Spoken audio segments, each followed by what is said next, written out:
வணக்கம். இலங்கையின் ஆய்வுச் செய்திகளுக்காக நான் ஹரிணி. யாழ்ப்பாணத்தில் ஒவ்வொரு காலகட்டத்தில் ஒவ்வொரு விவகாரம் பரபரப்பாக அடிபடும். போர் முடிந்து சில வருடங்களில் உடல் முழுவதும் கிரீஸ் பூசிய ஒரு மனிதன் இரவுகளில் நடமாடுவதாக ஒரு விஷயம் பரபரப்பாக அடிபட்டது. அதன் பின் வீதிகளை அகற்றுவதற்கு கோவிலின் ஒரு பகுதியை இடிக்கிறார்கள் என்றார்கள். அடுத்த கட்டமாக சங்கிலியன் சிலையில் கை திரும்பியுள்ளது என்று பரபரப்பு. இப்போது அடுத்த பரபரப்பு. யாழ்ப்பாணம் தையிட்டி பகுதியில் சட்டவிரோதமாக அமைக்கப்பட்டுள்ள பௌத்த விகாரிதான் தற்போது சமூக வலைதளங்கள் உட்பட தமிழர் பிரதேசங்களில் ஒரு பரபரப்பை உருவாக்கியுள்ளது. தையிட்டி பகுதியில் தனியாருக்கு சொந்தமான காணியில் சட்டவிரோதமாக அமைக்கப்பட்டுள்ள பௌத்த விகாரியை அகற்றுமாறு விகாரை திறக்கப்பட்ட 2023ஆம் ஆண்டு மே மாதம் 23ஆம் திகதியிலிருந்து தற்போது வரை தொடர் போராட்டங்கள், கண்டனங்கள் என்பன நடந்த வண்ணம் உள்ளன. விகாரை உட்பட தொடங்கிய போதே ஏன் யாரும் எதிர்ப்பு தெரிவிக்கவில்லை என்பது தெரியவில்லை. எப்படியோ சரியான தீர்வு வழங்கப்படாமல் தையிட்டி விகாரை விவகாரம் வளர்ந்து கொண்டே செல்கின்றது.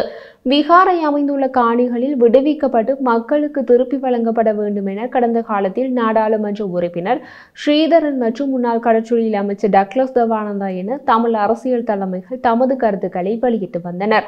டக்ளஸ் தேவானந்தா அந்த அரசின் கேபினட் அந்தஸ்துள்ள அமைச்சராக இருந்தும் ஏன் அவரால் எந்த நடவடிக்கையும் எடுக்க முடிந்திருக்கவில்லை என்பது புரியாத புதிர்.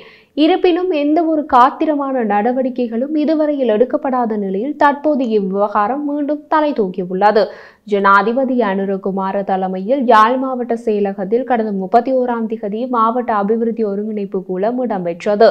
யாழ் மாவட்டம் மற்றும் தெல்லிப்பளை பிரதேச ஒருங்கிணைப்பு குழு கூட்டங்களின் தீர்மானங்களை கண்டுகொள்ளாமல் தையிட்டியில் நிர்மாணிக்கப்பட்ட விவகாரை அகற்றப்பட வேண்டும் என நாடாளுமன்ற உறுப்பினர் கஜேந்திரகுமார் பொன்னம்பலம் தெரிவித்திருந்தார்.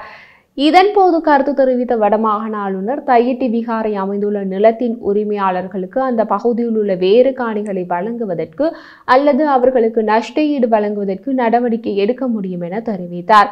இந்த நிலையில் ஆளுநர் கூறிய விடயத்திற்கு ஜனாதிபதி செவி சாய்த்ததுடன் அதனை நாடாளுமன்ற உறுப்பினர் ராமநாதன் அர்ஜுனாவும் ஏற்றுக்கொண்டார். இது தொடர்பாக பலவித சர்ச்சைகள் எழுந்துள்ளன. விகாரை கட்டப்பட்ட காணியின் உரிமையாளர்கள் வேறு காணி அல்லது நஷ்டஈடு பெற சம்மதம் தெரிவித்ததாக நிர்வாக தரப்பில் கூறப்பட்டது. இவ்வாறான சூழ்நிலையில் தற்போது சமூக வலைதளங்களில் விகாரையை இடிக்க வாரீர் என்ற தலைப்பில் கஜேந்திரகுமார் பொன்னம்பலம் அழைப்பு விடுத்துள்ளதாக துண்டு பிரசுரம் ஒன்று பரவி வருகிறது. இன்று காலையிலிருந்து இந்த துண்டு பிரசுரத்தினால் பாரிய சர்ச்சை கிளம்பியுள்ளது. காரணம், தமிழர் பிரதேசங்களை தாண்டி தென்னிலங்கையில் சிங்கள மக்கள் மத்தியிலும் விகாரையை இடிப்பது முறையானதா என மக்கள் தமது கருத்துக்களை முன்வைத்து வருகின்றனர். இந்த துண்டு பிரசுரம் பல தரப்புகளில் பரவி வருகின்ற நிலையில் இனவாதத்தை மக்களிடம் தூண்டும் இவ்வாறான விடயங்களை மேற்கொள்வதை தவிர்க்குமாறும் மக்கள் கருத்துக்களை முன்வைத்து வருகின்றனர். இது தொடர்பாக கஜேந்திரகுமார் பொன்னம்பலம் தனது உத்தியோகபூர்வ முகப்புத்தக தளத்தில் தமது பெயரில் வெளியானதாக கூறப்படும் துண்டு பிரசுரத்தை தாம் வெளியிடவில்லை, அது போலியானது என தெரிவித்துள்ளார்.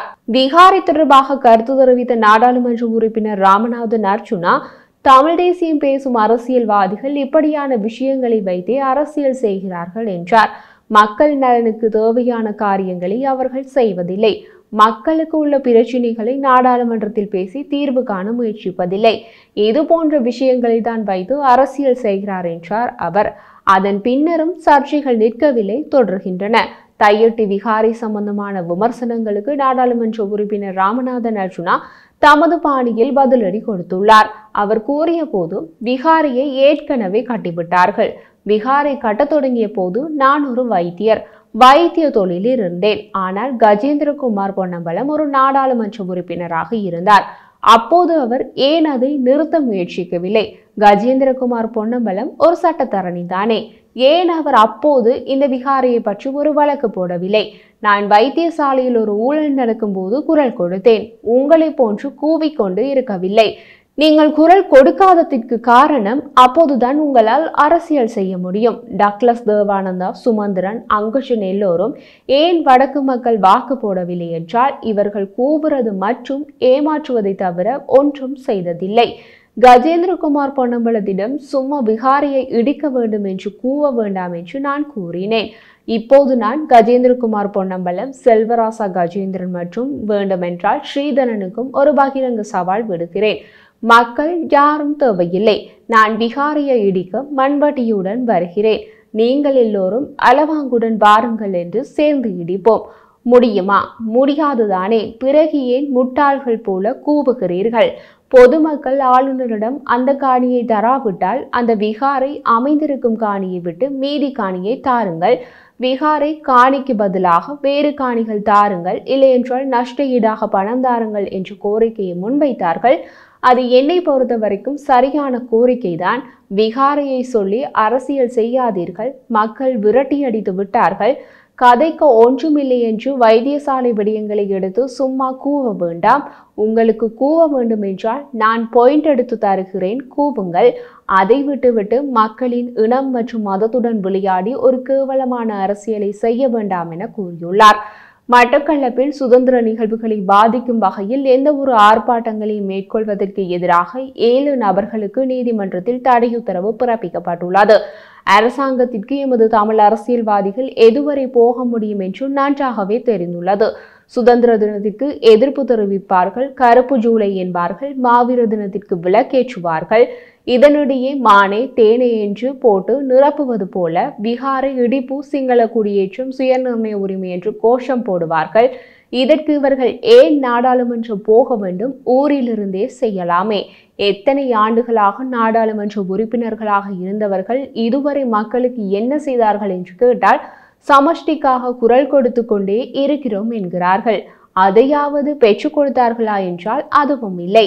இவ்வளவு காலமும் முயன்று பார்த்தீர்கள், முடியவில்லை அல்லவா? ஒதுங்கி வேறு யாராவது முயற்சிக்க விடுங்களே. இப்போது அவர்களது யோக்கியத்தை தெரிந்து ஆர்ப்பாட்டம் செய்ய வேண்டாம் என்று முன்கூட்டியே நீதிமன்றம் தடை உத்தரவு போடுகிறது. மட்டக்களப்பு தலைமை காவல் நிலைய பொறுப்பதிகாரியினால் தாக்கல் செய்யப்பட்ட அறிக்கையின் பிரகாரம் இந்த உத்தரவு பிறப்பிக்கப்பட்டுள்ளது.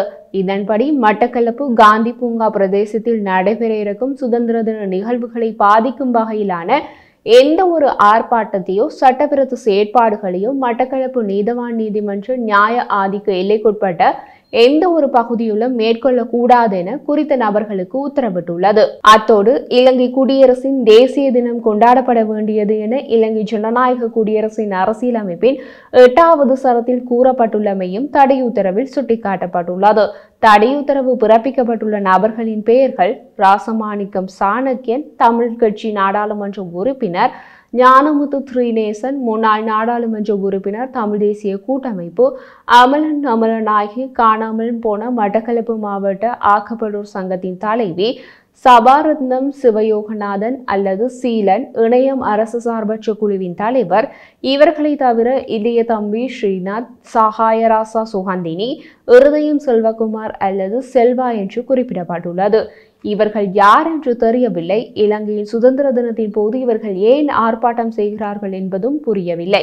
இலங்கைக்கு சுதந்திரம் கொடுத்தது தவறு என்று ஆர்ப்பாட்டம் செய்ய வேண்டும் என்றால் அது இலங்கைக்கு சுதந்திரம் கொடுத்த பிரிட்டிஷ் அரசுக்கு முன்னால் அல்லவா போய் ஆர்ப்பாட்டம் செய்ய வேண்டும். அதை விட்டுவிட்டு மட்டக்களப்பில் நின்று கூவினால் லண்டன் வரை கேட்குமா? இது போன்ற வேலைகளை விட்டுவிட்டு மக்கள் பிரச்சினைக்காக குரல் கொடுங்கள். முடிந்தால் ஏதாவது பிரச்சனையை தீர்த்து வையுங்கள் அல்லது ஒதுங்கிக் கொள்ளுங்கள்.